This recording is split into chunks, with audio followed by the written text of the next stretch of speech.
Allah pernah menugaskan seorang yang lebih baik ketimbang kamu, yaitu Musa dan Harun. Musa dan Harun adalah seorang nabi. Kepada orang yang lebih buruk ketimbang saya, yaitu Fir'aun. Itu saja etikanya faqula lahu qaulal lainan. Kamu kalau ngomong yang halus, yang baik, yang berperadaban, kok kamu sama saya mau kasar? Akhirnya ustadznya ternyata pinter kamu, yes pinter aku. Jadi semudah itu. Allah itu menugaskan orang yang lebih baik ketimbang kamu, yaitu Nabi Musa, kepada orang yang lebih buruk ketimbang saya, yaitu Fir'aun. Itu saja ada etikanya. Kok kamu sama saya mau tambah etika? Mau main kasar hanya karena kamu merasa nasihat Anda benar? Jadi gampang sekali memahami Quran. Tapi lagi-lagi memang bagi ahlinya. Tapi ini saya bantu supaya sampean jadi ahli apa? Quran.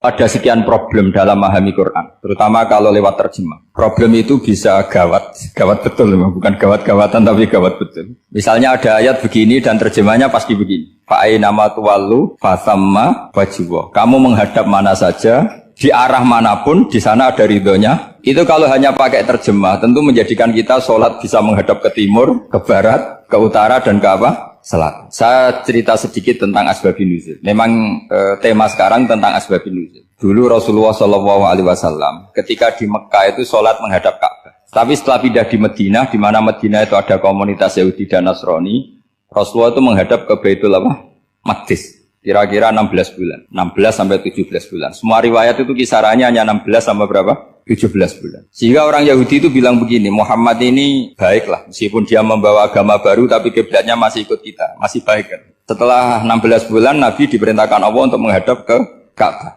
Fawal liwajhaka syatral masjidil haram.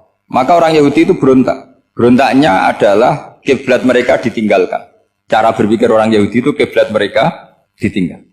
Sehingga mereka bilang mawallahum an qiblatihim allati kanu 'alaiha. Apa yang menjadikan umat Islam berpaling dari kiblat Baitul Maqdis. Kemudian mereka provokatif betul. Ini perlu diperjelas. Provokatif. Bilang begini, "Inna Muhammadan tahayyara fi din." Muhammad ini bingung dalam beragama. Sehingga habis ngomong A ngomong B, habis kiblat Ka'bah, kiblat Baitul Maqdis. Sehingga dalam banyak tarikh disebutkan peristiwa kiblat itu terbanyak melahirkan orang murtad, orang yang keluar dari Islam gara-gara provokasi orang Yahudi. Muhammad tahayyara fi din. Muhammad itu bingung dalam menentukan pilihan apa? Beragama. Kemudian walhasil singkat cerita akhirnya Nabi itu madhep Ka'bah. Apa yang terjadi mukjizat itu adalah bahwa agama ini agama yang mewakili semua agama sebelumnya yang masih orisinil. Yaitu Nabi akhirnya berargumentasi Ka'bah adalah kiblat yang asli, yang lebih tua. Terus mereka tanya, buktinya apa? Dijawab oleh Quran, fihi ayatum bayyinatum maqamu apa?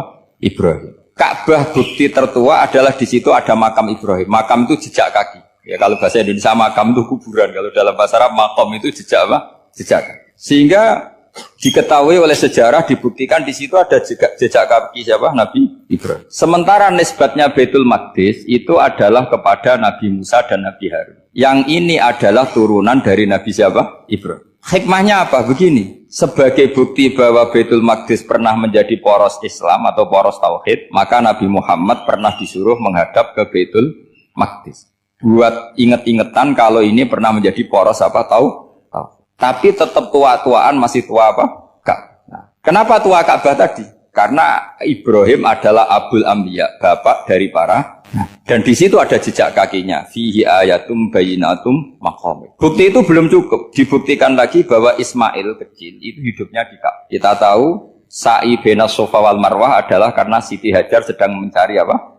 Jadi ada bukti sekian, bukti empirik bahwa Ibrahim itu kiblatnya itu Ka'bah, bukan Baitul. Sehingga ada kata-kata fihi ayatum bayyinatum maqamu Ibrahim. Nah, tanpa ngerti asbabun nuzul, kamu akan mengartikan fa'ainama tuwallu fathamma wajhullah itu salah. Karena di situ kamu menghadap mana saja, maka di situ ada ridhonya Allah. Maka para ulama memberi catatan, maksudnya begini, kamu menghadap kemana saja, asal itu yang diperintahkan Allah, maka di situ ada ridhonya Allah. Harus seperti itu maknanya, disesuaikan dengan konteks asbabun nuzul. Tanpa seperti itu tidak bisa. Dan masih banyak lagi kepentingan tentang asbabun nuzul. Jadi problem sekarang adalah banyak mufassir yang hanya mengartikan dari terjemah. Itu bahaya sekali. Jika ada orang yang menikah secara mut'ah. Itu kan mirip kayak transaksi zina. Mereka berdalil famastamta'tum bihi minhunna fa'atuhunna ujurahun. Perempuan yang sudah kamu nikmati yang penting kamu bayar. Terjemahnya seperti itu. Karena ujur itu jamaknya ujroh. Itu fatal sekali. Padahal ayat itu begini, settingannya begini. Setting siakul kalamnya atau asbab nuzulnya begini. Ini sekaligus, memang saya sengaja ngaji dengan tema yang berat. Bentuk penghormatan pada yang ngaji. Kalau temanya ringan kan kayak TPQ. Begini asbabun nuzulnya begini. Wal muhsanatu minan nisa yang awal juz 5 itu ya kita santai aja. Yang awal juz 5 itu sebetulnya maktuf diatafkan pada ayat hurrimat alaikum ummahatukum wa banatukum wa akhwatukum wa ammatukum wa kholatukum wa banatul akhi wa banatul ukhti. Jadi perempuan yang haram dinikah itu ada 7. Yang faktor nasab yaitu siapa? Ibu, putri, saudara putri, bulik dari bapak, amah itu bulik dari bapak, kholah itu bulik dari ibu, keponakan dari saudara lelaki, keponakan dari saudara perempuan. Ini disebut haram karena nasab gen. Kalau orang Jawa bilang hanya 4 karena ngitungnya bulik baik dari bapak maupun ibu. Kalau orang Jawa bilang kan bulik terus keponakan dihitung 1. Padahal ada keponakan dari saudara lelaki. Ada keponakan dari saudara apa? Perempuan, wabanatul akhi, wabanatul ukhti. Terus kedua, haram karena rodok. Kita tahu dalam hukum Islam, rodok adalah sama dengan nasab. Jadi ibu yang pernah menyusui kamu berarti jadi ibu kamu. Dan saudara sepenyusuan berarti menjadi saudara kamu. Ini disebut wa ummahatukumul lati arda'nakum wa akhwatukum minar rodok. Terus ketiga, haram karena musoharoh, karena besanan. Jadi pagi ini misalnya saya nikah dengan Sri, bilang qabil tu nikaha wa taswijaha bil maril madkur. Setelah nikah dengan Sri ini otomatis ibunya dia menjadi mertua. Otomatis haram saya apa? Nikah. Ini namanya haram karena musohar. Atau kamu punya anak Zaid. Zaid pagi ini akad dengan Sri. Berarti Sri adalah menantu Anda. Otomatis haram bagi Anda. Itu namanya haram karena musohar, karena bisanan. Itu yang disebut waroba apa haram-haram itu kan saat terus itu wa ummahatu nisaikum apa ibu dari istri-istri kamu. Memang ini agak jelimet, tapi memang syaratnya mufassir harus biasa jelimet. Jangan hanya nyari partai ayat-ayat untuk kepentingan partai. Wah itu ngeri. Kacau Quran dipakai kampanye. Terus itu berarti sudah 3 kan? Haram karena nasab, haram karena rodok, haram karena musoh. Terus yang keempat ini, haram yang bukan karena sebab pada seorang perempuan, tapi karena istri orang. Ini disebut wal muhsanatu minan nisa. Haram menikahi perempuan yang masih milik orang lain. Nah, orang lain yang menikahi ini, istilahnya Allah adalah lelaki yang menikahi perempuan ini adalah lelaki sing muhsinina ghairu musafihin, secara nikah yang sah. Nah, nikah yang sah itu begini dalam hukum fikih Islam. Saya nikah dengan Sri, kalau hanya akad, itu saya wajib bayar mahar hanya separuh. Jadi kalau saya janji bayar 1 miliar, berarti wajib bayar berapa? 500 juta. Kalau janjinya 100 juta, hanya bayar 50 juta. Itu yang wajib bil akdi. Nanti wajib sepenuhnya nunggu bil jima. Kalau sudah hubungan intim, baru wajib 100%. Jadi kalau ada di Jawa, nikah dengan seperangkat alat sholat, itu yang atasannya tok, itu wajib karena akad. Nanti bawahnya nunggu setelah hubungan apa? Intim. Nah, ini hukum Quran, bukan hukum saya. Makanya kan wa in talaqtumuhunna min qabli an tamassuhunna, saat terus fanis suma faradtum. Hanya wajib bayar setengah. Nah, perempuan yang sudah diajak hubungan intim itu kata Allah fa'atuhunna ujurahun, maka wajib kamu bayar penuh. Jadi ayat itu tentang perempuan yang sudah dinikah, kita harus bayar berapa? Harus bayar penuh. Ini penting saya utarakan. Nah, problem kita sebagai orang Indonesia, ini juga problem Pak On, problem semua kiai. Mahar di Indonesia itu nggak bisa dibahas di Quran. Karena keterlaluan, kecilnya itu keterlaluan. Saya ini kan kiai, sering ngakatkan tuh sampai bosan, seperangkat alat sholat. Itu ngawur sekali, ini mbak-mbak harus nggak mau gitu. Saya provokasi minimal itu ya berapa? 100 juta berapa? Pantasnya berapa? Pantasnya berapa?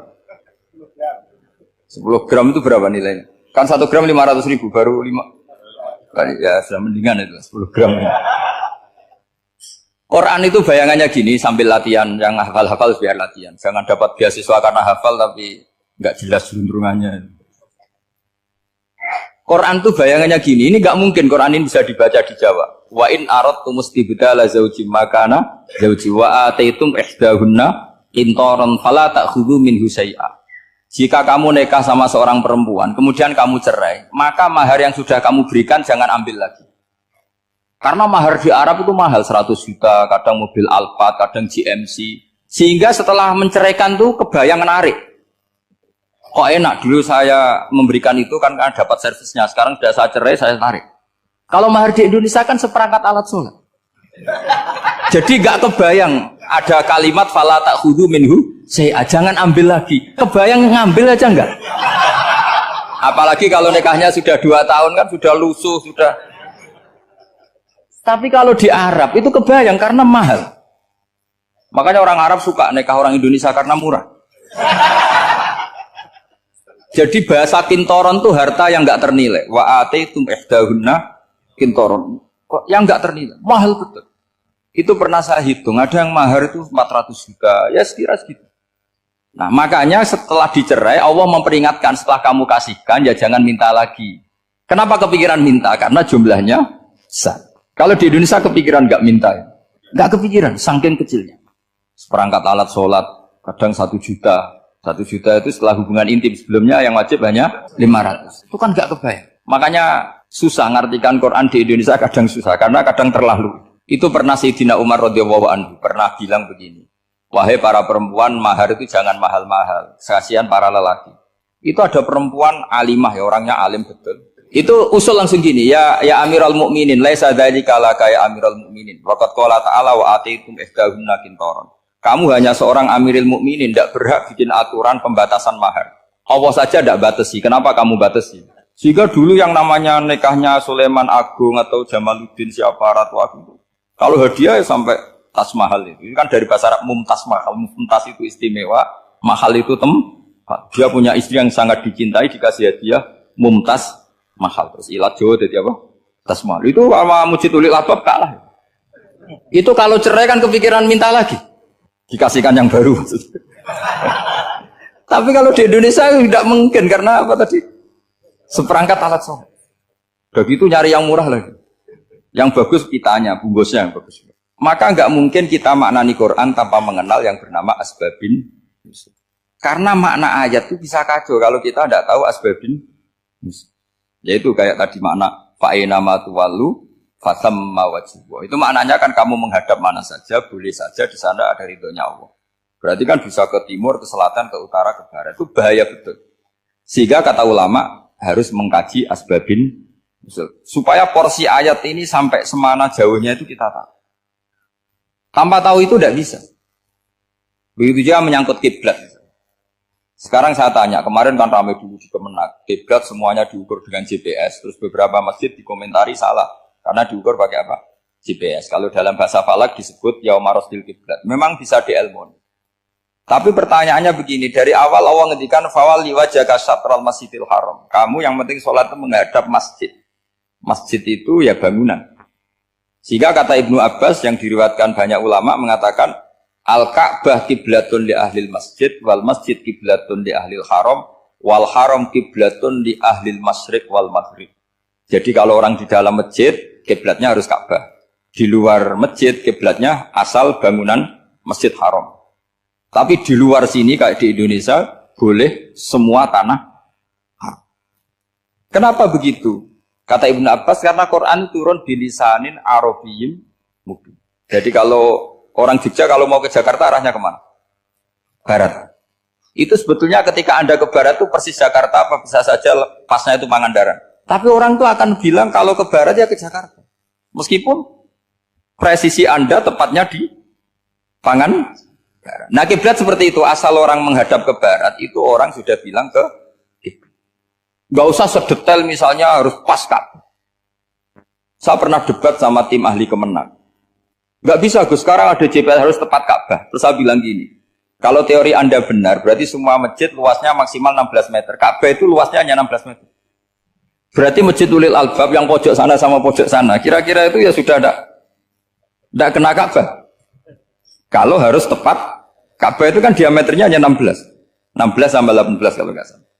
Berarti semua masjid kalau ingin tepat Ka'bah harus pas 16. Kalau terlalu luas pilihannya harus cekung. Kan jadi aneh. Makanya saya itu sering Pak On, dulu saya ini biasa debat fikih. Kalau di tradisi pesantren namanya Basul Masail. Saya punya teman yang paling kurang ajar, yang paling saya kenang dalam panjang sejarah. Dulu itu kalau debat fikih itu ya seru. Kalau aturan fikih kan gini, soft paling baik itu kan soft pertama. Baru kedua, baru ketiga. Yang paling keren kan soft awal, soft. Terus teman saya bilang gini Pak, ya kalau gitu gini aja Gus, desain masjid itu memanjang utara selatan. Biar semuanya soft awal. Gara-gara didesain begini kan ada soft 2, soft 3. Apa susahnya kita bikin mulai awal supaya masjid itu memanjang utara apa? Selatan. Supaya semuanya soft awal. Ya kalau ada hukum ya diimplementasikan dalam desain bangunan katanya. Itu kan kacau. Terus akhirnya saya jawab, lalu setelah begitu yang paling afdol siapa? Yang dekat imam. Ya sudah, bikin cekung saja kalau gitu. Artinya gini ya, beragama itu yang sehat. Jadi beragama itu berdasar riwayat. Berdasar riwayat, pernah ada ulama yang ngitung, Madinah menghadap Ka'bah itu ya tidak pas. Pernah dihitung pakai GPS. Kiblat Madinah ke Ka'bah itu ya tidak pas. Tidak seperti yang pernah dianjurkan Kemenak. Karena apa? Agama ini ngikuti bilisanin Arabiyyin mungkin. Seperti jenengan gini. Semua ini istilahnya apa? Menghadap Gus Bah. Padahal ada yang agak sana, agak sana. Semuanya ngaji sama siapa Gus Bah? Ya sudah. Istilahnya bertatap muka. Memangnya kita benturan. Ini bahasa. Jadi seperti ini semua namanya apa? Berhadap. Padahal ada yang agak samping, agak samping. Ka'bah juga gitu. Sebenarnya tidak se-ekstrim yang dibayangkan orang-orang. Cuma kalau bisa tepat, ya kita harus tepat. Tapi tetap saja tidak perlu 16 apa? Meter. Nah, fa'aina ma tuwallu fatamma wajhuhu itu artinya menghadap. Menghadap itu menghadap arah. Makanya Allah tidak dawuh fawalli wajhaka nahwal Ka'bah, tapi fawalli wajhaka syatrul Masjidil Haram. Jadi ini penting saya utarakan supaya kita familiar dengan istilah-istilah Quran. Istilah Quran itu gampang sebenarnya. Kalau kita kaji itu gampang.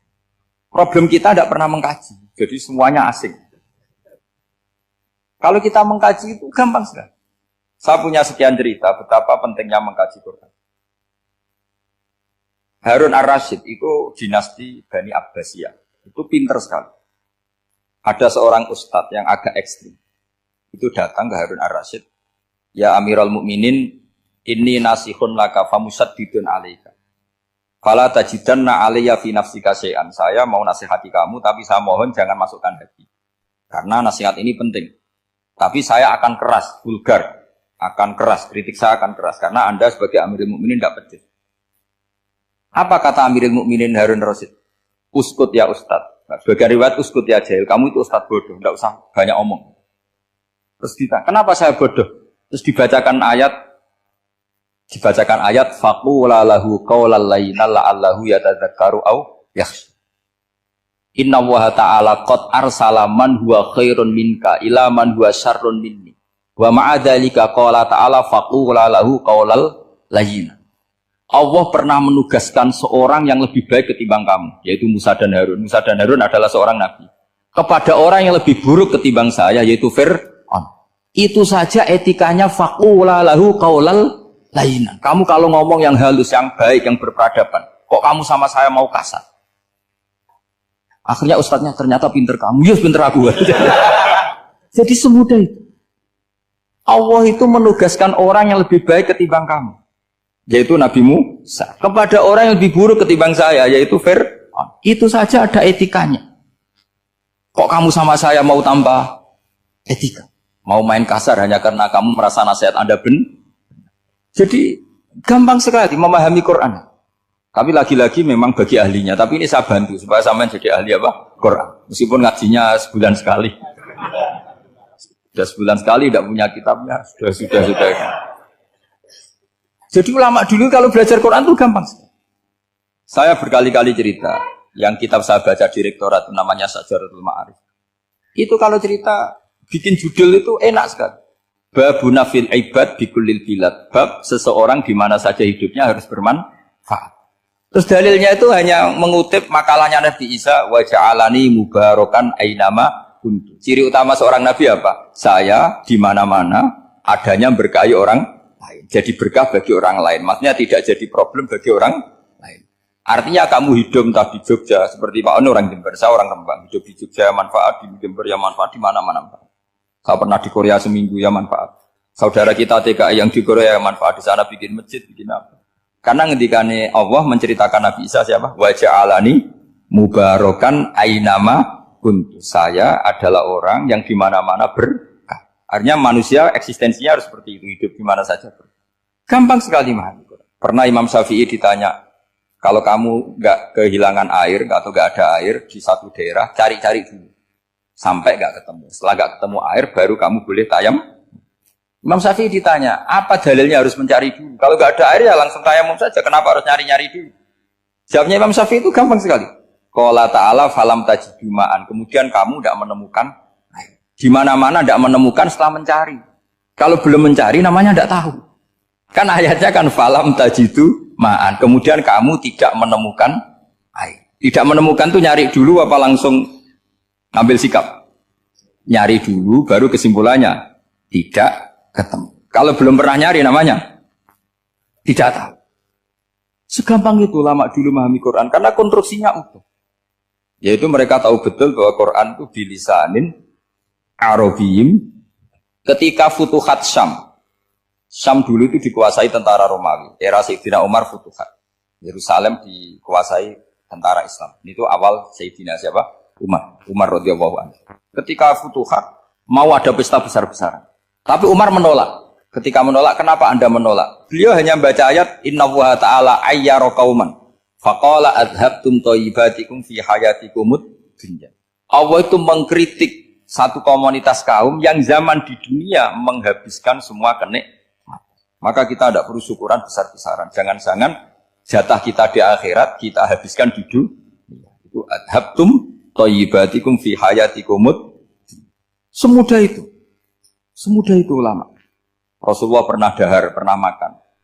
Makan karena 3 hari gak makan, cara di Indonesia gak makan nasi, gak makan daging, sudah lama sekali. 3 hari Nabi hanya makan kurma dan air putih. Pernah Nabi gak makan roti sampai 3 hari. Kalau Indonesia mungkin gak makan nasi. Di hari ketiga, ada sahabat yang berbaik hati, Nabi disembelihkan kambing, dipotongkan kambing, Nabi disuruh dahar. Itu baru dahar setengah piring, Nabi berhenti. Ketika ditanya, setengah piring itu kan sudah kuat. Untuk sholat, untuk apa sudah kuat. Ditanya, ya Rasulullah kenapa berhenti? Bukankah engkau tidak makan ini 3 hari? Nabi menjawab, walatus alumna yauma idzin anin naim. Semua nikmat yang saya rasakan nanti ada pertanggungjawabannya. Makanya saya tidak ingin banyak-banyak. Wah itu kalau diterapkan di sini enggak populer. Makanya saya tahu gayanya ngaji Quran itu enggak siap dengan konsep-konsep Quran ini. Jadi segampang itu orang dulu. Nah karena apa ya itu tadi? Mereka tahu asbabun nuzul. Quran itu diturunkan dalam konteks apa? Lafat ini arahnya kayak apa? Mutlak muqayyadnya kayak apa? Muhkam mutasabihnya kayak apa? Nasah mansuhnya kayak apa? Nah sedikit saya cerita ini mungkin contoh terakhir. Supaya agak lama-lama, nanti bingung kalau lama. Yang bingung ya saya. Bingung cara memahamkan. Jadi kalau guru itu kan bingung cara memahamkan. Kalau murid bingung cara memahami. Gak tahu tingkat kebingungannya sama. Kalau guru itu bingung cara memahamkan. Kalau murid bingung cara. Jadi ini pertemuan 2 kelompok bingung. Jadi yang satu bingung cara memahamkan, yang satu bingung cara. Kalau orang ekstremis bingung cara merusak suasana. Itu gak benar itu. Ada loh. Rasulullah itu nabi. Itu paling pusing yang ngadepi orang-orang yang ekstrim. Karena apa? Cara berpikir itu lompatannya itu gak tertib. Jadi Nabi itu cara berpikir itu kecerdasan nubuah. Sementara orang ekstrim cara berpikir itu kecerdasan nafsu. Bukan kecerdasan manusia. Kalau manusia masih baik nafsu. Misalnya begini, kalau dalam tradisi nubuah itu, saya dengan Pak Anu berteman lama, mulai tahun 2000 berapa. Itu kalau Pak Anu bertamu ke saya, harusnya tidak usah tak kasih makan. Karena sudah dekat. Tapi kalau kenalan baru itu dikasih makan, disangoni. Jadi Nabi itu perilakunya agak unik. Akhirnya ada orang yang cara berpikir itu dangkal. Ya Rasulullah ini tidak fair. Yang iman lama tidak diservis, yang iman baru diservis. Cara berpikir Nabi begini, orang Ansor itu kan sering memberi Nabi. Perjuangannya Nabi ditopang orang apa? Ansor. Donatur lah, kira-kira orang Ansor itu donatur. Donatur itu keren. Karena donatur itu artinya al-yadul ulya khairum al-yadis. Sehingga ketika Nabi sudah menguasai negara, menguasai Mekah, Medina, sudah futuhan, itu orang Ansor tetap gak diservis. Yang diservis Nabi itu orang-orang baru masuk Islam, disebut wal mu'allafati qulubuhum atau Islam mu'allaf. Ada 1-2 orang yang protes, tentu yang gak pinter. Bukan protes pasti tidak pinter. Wong iskal-iskalnya sendiri, otaknya gak sampai-sampainya sendiri, orang lain disuruh jawab. Makanya di sini tidak ada tanya jawab, nanti iskal-iskal kamu sendiri, bingung-bingung kamu sendiri, saya disuruh jawab. Berarti Gus Pak gak mau ditanya, ya memang gak mau, karena nanti jawab sendiri aja, nanti pinter sendiri, kapan-kapan pinter sendiri. Akhirnya tanya begini, cara tanya gini, ya Rasulullah, ini gak fair. Orang sudah Islam lama setelah negara terbuka milik Anda, setelah kita menang, setelah kita menguasai negara, tidak kamu servis. Sementara yang baru Islam kamu, Nabi itu bertanya senyum-senyum, rileks saja. Lama-lama tambah ekstrim pertanyaan. Kata Umar, ya Rasulullah saya beri izin untuk membunuh orang ini. Umar itu pikirannya karena mangkel lo Nabi. Nabi jangan. Kalau kamu bunuh, nanti apa kata orang banyak? Inna Muhammad dan yaktulu ashabah. Dikira Muhammad membunuh sahabatnya sendiri. Nabi masih mendengar. Komplainnya masih dengar. Lama-lama Nabi memberi penjelasan. Kamu ini orang Ansor. Kamu biasa memberi saya, memberi dana perjuangan. Memberi itu hebat. Saya tidak ingin menurunkan grade Anda. Grade sebagai pemberi, berarti kelasnya elit. Sekarang menjadi penerima. Itu tidak bagus. Itu betapa Rasul ini namanya kecerdasan nubuah. Kalau orang biasa memberi, biar memberi saja. Supaya dia tetap heroik, tetap patriotik, tetap keren. Karena mentalnya jangan sampai dari mental memberi kemudian mentalnya peminta. Jadi kalau Pak On jadi tim suksesnya Pak Jokowi itu ya tidak minta-minta. Kalau dulu kampanye ya kampanye saja. Biar memberi terus nggak pernah minta. Meskipun akhirnya ya gelong. Kalau tapi Nabi dulu didik gitu. Jadi orang Ansor itu nggak pernah diservis. Padahal jasanya kayak gitu. Supaya kelasnya tetap kelas elit, yaitu pemberi, penanggung. Nabi gak ingin orang Ansor turun grade menjadi penerima. Orang-orang yang cerdas nubuah menerima konsep Nabi seperti itu. Tanya sama Pak On, saya dadani terjemahan UI itu puluhan tahun sama Pak Zul. Itu beliau ke kontrakan saya ke rumah beliau. Tidak pernah berharap apa. Saya sangat tertutup. Bukan apa-apa ya, kalau ingin memberi saja. Kontribusi saya pada Al-Quran. Saya tidak kepikiran mendapat. Supaya heroik. Tapi orang-orang yang cerdas amatir tadi, ini gak fair. Wong yang memberi lama kok dapat servis sedih. Nah, sekarang itu problem zaman akhir sudah mulai seperti itu. Nah, orang ini namanya Dzul Khuwaisirah. Ini yang nanti punya anak turun Khawarij. Khawarij itu orang yang ibadahnya hebat, tapi cara berpikir tentang nubuah salah. Kalau orang lagi Khawarij itu orang ibadahnya hebat, tapi cara berpikir nubuah salah. Nubuah itu unik. Nubuah itu cara berpikir tadi. Apa ya? Melihat sesuatu yang benar biar benar terus itu. Yaitu tadi, mental memberi itu ya biar memberi terus, tidak usah di-share. Maka ketika Abu Bakar jadi khalifatul Rasulullah, itu ada sistem kepegawaian. Itu gajinya Umar yang sudah Islam lama, gajinya Abu Bakar yang sudah Islam lama. Itu sama Abu Sufyan sama, padahal Islamnya Abu Sufyan baru setelah Fathu Mekah, kira-kira baru setahun. Terus diprotes sama orang-orang, ini Islam lama kok gajinya sama Islam yang baru setahun kok sama. Kata Abu Bakar, Fadailuhum indallah. Mereka punya kelebihan Islam lama itu indallah. Nanti balasannya biar surga. Kalau di dunia sesuai profesinya. Artinya profesi kalau penjaga kantor ya berapa, kalau dosen berapa, pokoknya ya sudah. Dan itu diterima oleh sahabat. Semuanya nerima konsep itu. Era Umar agak dibalik. Abu Sufyan kira-kira gajinya 1 juta, yang lainnya yang menangi Nabi mulai awal gajinya 10 juta. Ditanya, ya Umar, kenapa ini jadi rubah seperti kebijakan Abu Bakar, tidak seperti Abu Bakar? Jawabnya Umar lucu. Fawwah la usawwi baina man qatala Rasulullah wa baina man qatala ma'a Rasulillah.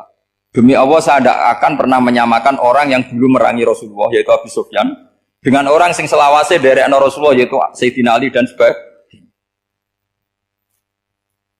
Ini penting. Artinya ketika gajinya orang saya seperti Ali radhiyallahu anhu itu tinggi itu bukan karena lamanya Islam, tapi karena lamanya iman. Jadi mulai dulu ijtihad itu ada dan dulu dia biasa saja. Karena tadi ada kecerdasan nubuah. Saya ulang lagi, ada kecerdasan apa? Sekarang itu kecerdasan tomak atau kecerdasan nafsu. Itu kalau sampai ngaji kitab tasawuf, itu bab bakhil itu tidak ada. Menurut kitab tasawuf, medit itu tidak ada, kikir itu tidak ada. Yang ada itu tomak. Tomak itu berharap dikasih orang lain. Sampai pernah enggak bilang kalau artis-artis di Jakarta kikir? Tidak pernah kan? Karena kamu tidak pernah ingin diberi. Tapi kalau kamu punya pacar karena kenal tidak pernah ditraktir, oh pacar saya kikir. Karena kamu ingin diberi. Pernah enggak kamu hukumi orang lain kikir? Yang enggak kenal. Padahal tidak pernah memberi kamu. Apa kak? Karena kamu tidak pernah ini. Coba sekarang kamu saya tanya, ini latihan cerdas. Definisi kikir itu apa coba? Enggak pernah memberi kamu kan? Artis-artis Jakarta, tokoh-tokoh nasional pernah enggak memberi kamu? Enggak kan? Tapi enggak pernah kamu vonis kikir. Karena kamu enggak pernah tomak. Tapi pacar kamu, kok amin ditraktir terus? Atau istri kamu, atau mertua kamu, kok enggak ngasih warisan, kamu bilang kikir enggak? Sebabnya kikir betul apa karena kamu tomak, berharap? Tomak. Maka di kitab tasawuf itu enggak ada bab kikir, yang ada bab tomak. Karena asal usul menvonis orang kikir itu karena tamak. Maka jangan banyak kenal orang, nanti banyak hukum kamu. Sombong juga gitu, di tasawuf itu enggak ada bab sombong. Karena orang hukumi orang lain sombong itu karena kamu ingin dihormati. Ada orang enggak kenal, terus lewat saja enggak tanya kamu bilang sombong enggak kan? Tapi kalau kenal, oh sombong betul, kenal enggak tanya kan gitu. Jadi tasawuf itu sisi unik dari khazanah Islam. Makanya di tasawuf itu enggak ada kritik terhadap kikir. Ya tentu kikir itu buruk, pasti ya kikir itu buruk. Tapi enggak perlu dikritik. Jangan-jangan yang salah kamu. Terus ingin kenal Pak Jokowi ingin jadi menterinya, nanti kenal rektor ingin jadi pegawainya. Ketika enggak diturutin bilang Pak Rektor kikir. Tapi orang lain ya kak pernah berharap, mungkin enggak menvonis Pak Rektor atau Pak On ini kikir, enggak kan? Berarti vonis kikir itu status orang itu apa enggak kesampaian niat kamu? Memang agak jelimet ilmu tasawuf itu, tapi itu unik, itu bagian dari khazanah apa? Islam. Makanya Rasulullah itu sering isti'adah minta perlindungan wa min toma'in fi ghairi matma'in. Ya Allah, saya tidak ingin berkeinginan yang tidak layak. Coba kamu protes negara itu karena apa? Ingin makmur sejahtera tanpa kerja, sehingga nyalakan menteri keuangan, menteri ini. Makanya kalau guyonannya ulama tasawuf gini, tak beri bocoran. Guyonannya orang tasawuf, begini guyonannya. Anta lam tajid min nafsika kullama turid, fa kaifa turidu min ghairika kullama turid. Kamu yang punya keinginan saja tidak bisa memenuhi apa yang kamu inginkan. Kenapa keinginan itu kamu timpakan ke orang lain untuk memenuhi kamu? Wong kamu yang punya keinginan saja tidak bisa mewujudkan. Kenapa keinginan Anda kamu timpakan, bebankan orang lain untuk memenuhi keinginan Anda? Misalnya kamu, Gus saya ini goblok, tolong pinterkan. Wong kamu yang ini saja tidak bisa. Kok menyuruh saya? Jadi kalau tiap tasawuf itu unik. Seperti kamu mencintai istri tulen, itu ingin kan dicintai istri tulen. Kamu sendiri kan nggak bisa cinta tulen, masih pelengahan sana sini. Kamu pacaran, ingin pacar kamu setia. Ternyata kamu bikin sekian alternatif. Kalau putus ini punya ini, putus ini. Tapi kamu ingin ini setia, kan gak fair. Makanya guyonnya orang tasawuf itu, anta lam tajid min nafsika kullama turid, fa kaifa turidu min ghairika kullama turid. Gampang tuh apalane, pokoknya ratrit gitu aja gampang. Jadi kamu yang punya keinginan saja tidak bisa memenuhi. Kok orang lain disuruh memenuhi. Sehingga orang tasawuf itu malu betul. Misalnya saya kok ingin Pak On takdim sama saya itu kurang penggawean. Kalau saya ingin ditakdimi saya menakdimi diri saya sendiri. Makanya berbahagialah orang yang ngilu terus saya ganteng sendiri ya Allah. Saya kaya sendiri. Menunggu orang lain bilang kamu kaya itu repot. Menunggu orang lain bilang kamu hebat itu, ya sudah bilang aja ya Allah saya hebat, ya Allah saya ganteng, ya Allah saya cantik. Daripada menunggu orang lain bilang apa? Cantik. Jadi ilmu tasawuf itu unik. Jadi kalau fikih itu yang dikritik itu kikir. Kalau tasawuf enggak tomak. Karena orang yang kamu vonis kikir itu jangan-jangan tidak kikir tapi mementingkan yang lebih penting. Misalnya ada teman yang tidak pernah nakdir kamu, ternyata punya ibu sakit, uangnya dianggarkan untuk ibunya yang sakit atau anaknya sekolah atau keluarganya masih butuh dia, ya, sehingga sama teman dia kikir. Hakikatnya kikir apa mementingkan yang penting? Tapi kamu karena enggak pernah ditakdir menvonis kikir. Nah, ini pelajaran. Jadi makanya yang dianteni ilmu tasawuf itu tamak jadi kalau dalam bahasa Indonesia, bukan kikir. Karena vonis kikir itu akan disematkan orang yang tidak kesampaian hajatnya. Pokoknya bapak saya itu, keluarga kiai itu ajarannya itu. Yang penting jangan berharap dari orang lain. Ini Pak On saksinya, saya dulu benahin terjemah itu nggak pernah ingin diperlakukan seperti ini. Ya ngaji aja. Karena pikirannya keluarga kiai itu sederhana. Kalau ngamal ya ngamal saja. Ngamal itu heroik. Makanya buyut-buyut kita semua ini kan pahlawan semua. Membela negara Indonesia jadi merdeka. Ya nggak pernah kebayang jadi presiden, menteri. Tapi sekarang nggak, ngamal sedikit saja harus jadi menteri. Jadi ini bahaya kalau dalam kelangsungan bernegara. Karena orang biasa transaksional. Awal negara ini dibangun berdasar heroik, bukan berdasar apa? Transaksional. Tapi sekarang orang akan membiasakan itu. Apa-apa itu transaksional. Ini tidak bagus untuk kelangsungan bernegara. Apalagi kelangsungan beragama. Sehingga seperti saya ini masih punya desa-desa binaan di Sragen, di pedalaman Papua sekalipun. Saya punya santri banyak di Papua. Itu kalau cerita itu unik-unik. Itu mau Jumatan, itu enggak ada orang 40. Sudah datang setengah 12. Itu datangnya 3 jam. Di situ mau ketemu santri 3. Akhirnya mereka tanya gini, Pak. Pertanyaannya itu, Gus, boleh enggak Jumatan orang 3? Secara fikih Syafi'i kan harus orang 4. Kemudian mereka tak bilang, buat sholat duhur saja. Mereka enggak mau. Wong Jumat-Jumat kok duhur. Harinya kan Jumat, masa sholatnya? Sehingga kita-kita yang jadi kiai akhirnya nyari fikul madzhabil arba, nyari fikih madzhab 4. Ternyata Imam Malik membolehkan orang 6. Ada yang bilang 12. Yang penting keceluk jampun itu kelompok. Kalau 3 kan belum keceluk apa?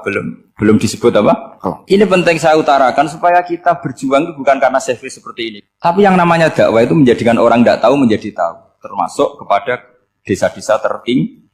Sama. Yang namanya menteri itu pembantu presiden untuk memenuhi kebutuhan rakyat banyak. Sekarang misalnya menteri pertaniannya itu hebat, cerdas, tapi petani nggak mau nandur padi, mau apa? Coba yang membantu ketahanan pangan itu para petani mau nanam padi apa karena menteri pertanian? Karena petani mau nanam. Ya sudah GR saja, kita pembantu presiden semua. Karena ikut menyumbangkan ketahanan pangan. Tapi kamu kan nggak digaji, kita keren, ngamal tanpa harap gaji.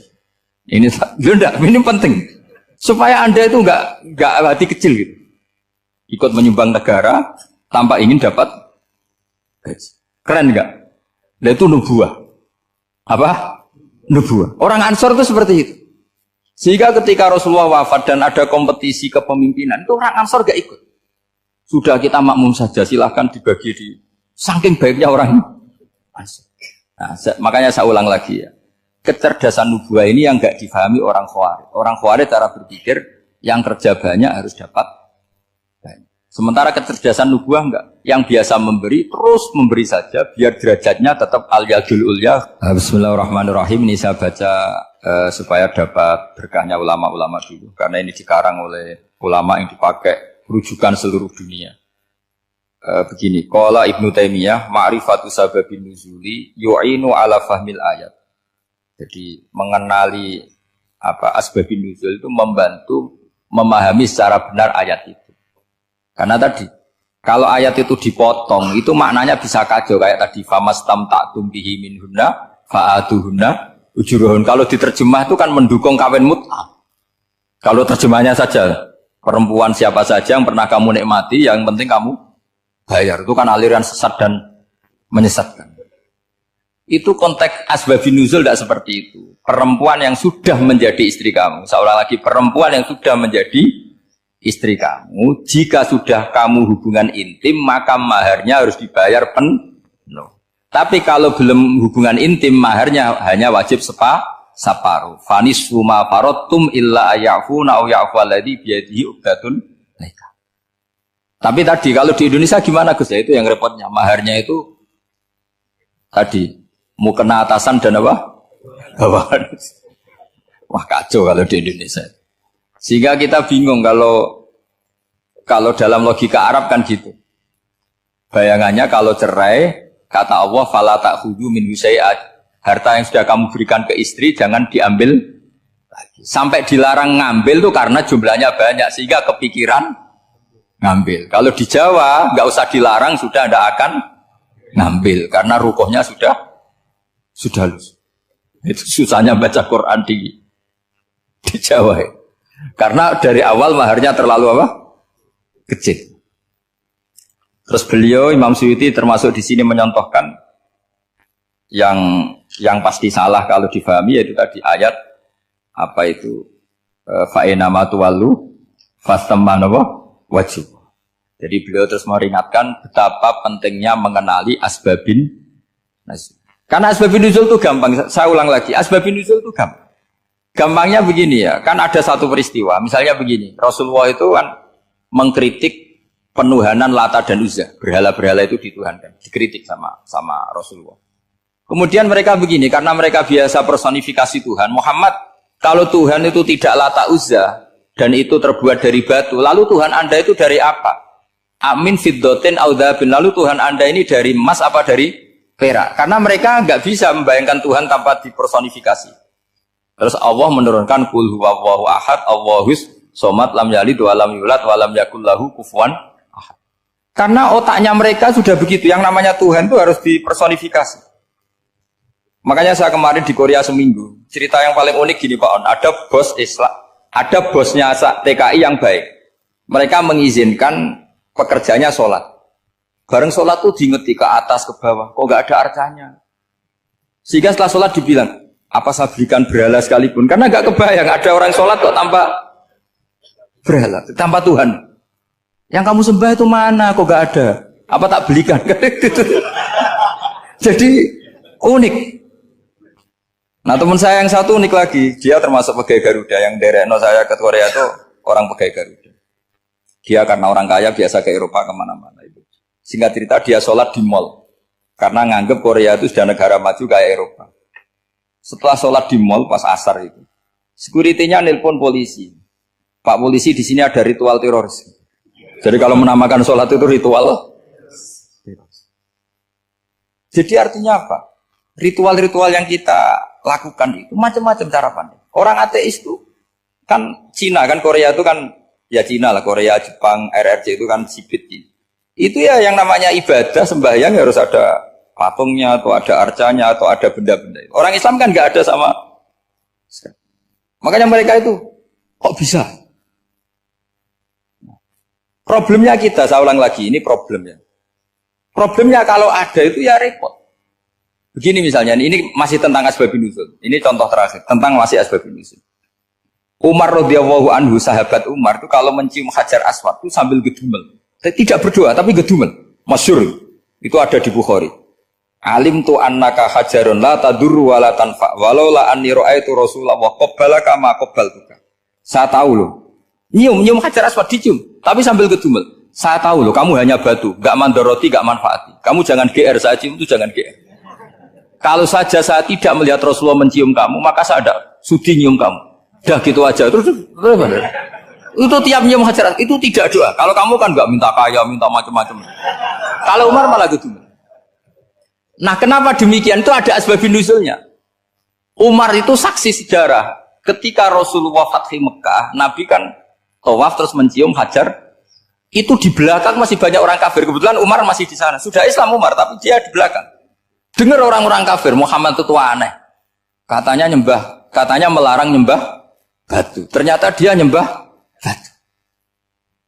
Jadi Nabi nyium Hajar Aswad itu dikira nyembah. Katanya ngelarang nyembah batu, tapi dia kok nyembah batu. Karena Nabi mencium Hajar Aswad. Nah karena untuk menghilangkan stigmasi itu, Umar tiap nyium Hajar Aswad itu ngomong gitu.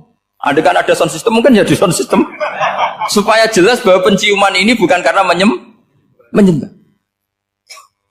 Artinya mudah sekali kenapa Umar ngomong gitu. Karena asbabun nuzulnya seperti itu. Coba kalau kamu tidak tahu asbabun nuzul, Umar maksudnya gimana? Gak doa, gak apa kok malah ngomong gitu kan. Tapi kalau kamu tahu asbabun nuzul Umar itu yang mendengar komentar orang sama ketika kita tawaf itu kan 3 pertama kan kita lari-lari kecil. Itu ceritanya juga gitu.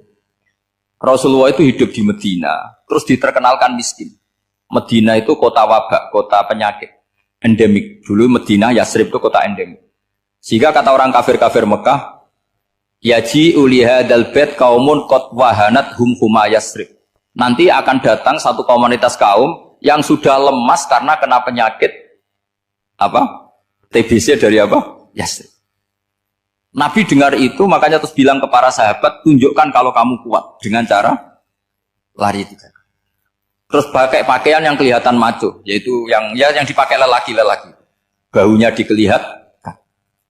Nah, setelah Rasulullah wafat, Umar menggantikan beliau setelah Abu Bakar.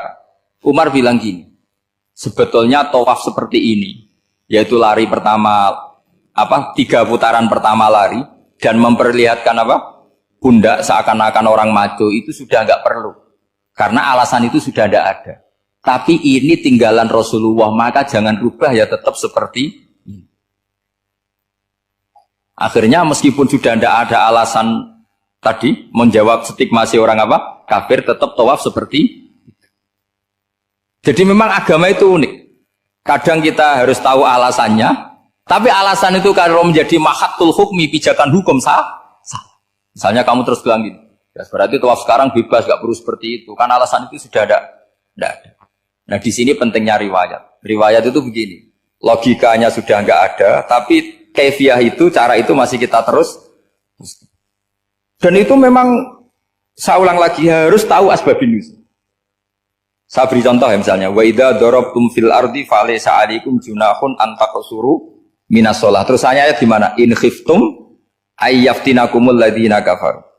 Jika kamu pergi dalam keadaan takut ditangkap orang kafir atau takut diculik orang kafir, maka kamu boleh mengqasar salat. Itu jelas ada ayat in khiftum ayyaftinakumul ladzina kafaru. Jika kamu takut diculik orang kafir. Sehingga ketika Ba'da Fathi Mekah, setelah Mekah dikuasai Islam, Umar tanya, "Ya Rasulullah, kenapa engkau masih salat qasar? Bukankah kita sudah aman?" Waqad qala ta'ala in khiftum ayyaftinakumul ladzina kafaru. Allah ngendikan boleh mengqasar itu kalau dalam kondisi takut. Waqad kunna fi amrin, sekarang kita sudah aman. Jawabannya Rasulullah itu unik. Ya Umar, hadhihi shadaqatun faqbalu shadaqah.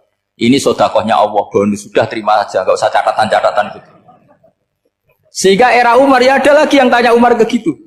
Terus kata Umar, sa'altu dzalika Rasulullah sallallahu alaihi wasallam faqala hadhihi shadaqatu wa faqbalu shadaqah. Sudah ini bonus dari Allah, terima saja. Ini kan unik. Padahal kalau secara disiplin ilmu kan begini. Kamu boleh mengqasar sholat kalau dalam bepergian dan dalam keadaan takut. Logika hukumnya kalau tidak takut, tidak usah. Sama seperti begini. Kamu kalau pergi jauh seperti saya Pak On, itu ngosor sholat apa enggak ngosor kan? Alasannya kalau kosor itu, kalau pergi itu masyakot, repot.